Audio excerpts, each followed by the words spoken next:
And we're back again. Intake's on top of the car. Really safe place to leave it.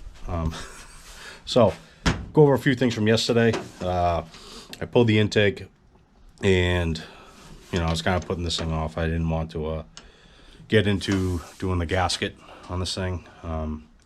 It's kind of a million things to do on this thing in a tiny ass garage, and trying to make it happen. But now we're on full steam ahead mode. So, pulled the intake off. It gave me an opportunity to start cleaning up some of this harness behind here. I mean, it sucks. The problem with this, this is going to the Mac valve and something else I have down there. But I have to get a loom for this. I'll straighten that out, and it'll be nice and clean after. Oh, Mac valve and oil pressure sensor is going down there. See, I chopped it right there. I need to put a quick connect. That's the Mac valve. Either way, there's that. Try to clean up some of this stuff. I mean, it was just nasty looking. I need to see if I can slide a loom over there, get some split loom. This I may be dead ending. Not sure yet. I have to see if this, I can't remember off the top of my head if this can be like one of them PWM modes where I could hook up steering to it, power steering pump, the electric one that's going to go right in that corner. But either way, gave me a little bit of an opportunity to kind of make it less looking disgusting, which it still looks disgusting, but what can you do? So there's that. What else am I doing here? So, kind of looking at everything. All in all, the harness isn't really terrible. I mean, the thing that kind of sucked with it is you got to kind of know what you're doing with the stuff, and I'm going to be honest with you, I had no clue. The crank sensor on this uses a stock Grand National crank sensor, which needs 12 volts. I didn't realize that at the time. I figured, okay, the crank sensor wire from the fuel tech should handle it, but that's only 5 volts, so yes, it wouldn't work.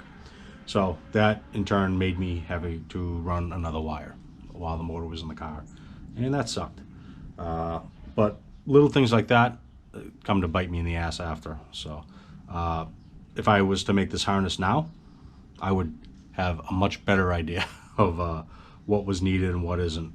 There's going to be a few dead-ended wires as well that I ran just, because I didn't have a clue, so I'll dead-end them. They're not hooked up to the outputs of the fuel tech, and they're just going to be in the loom, so no big deal on that.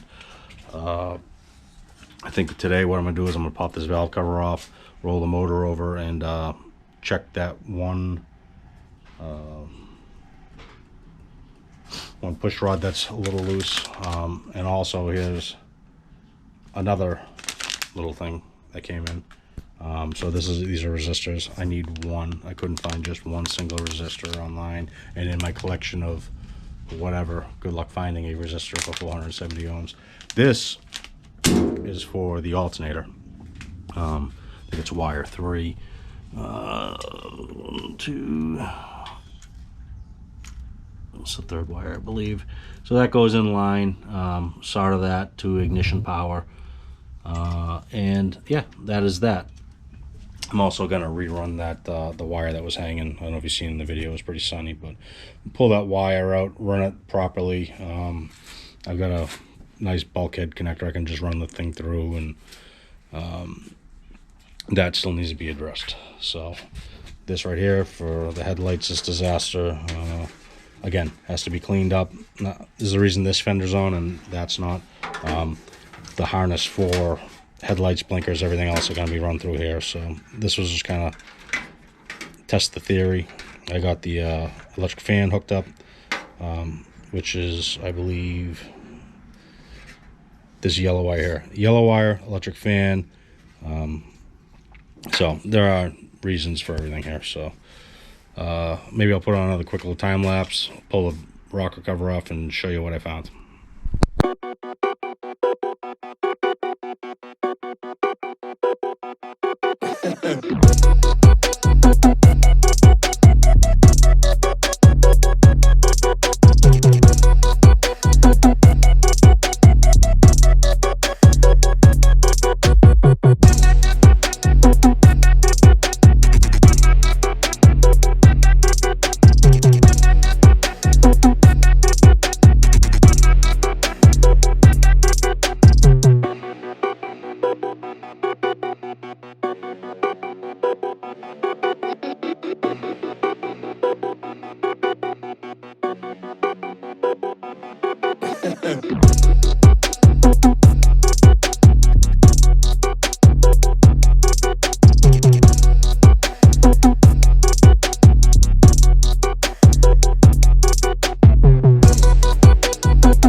Alright, I'll give them a quick wipe.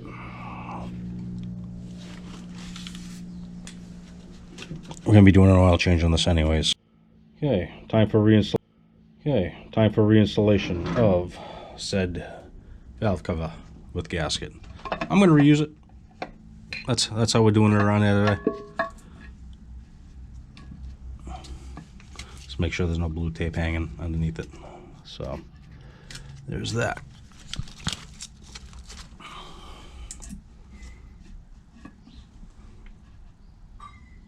Right around there. So, the back ones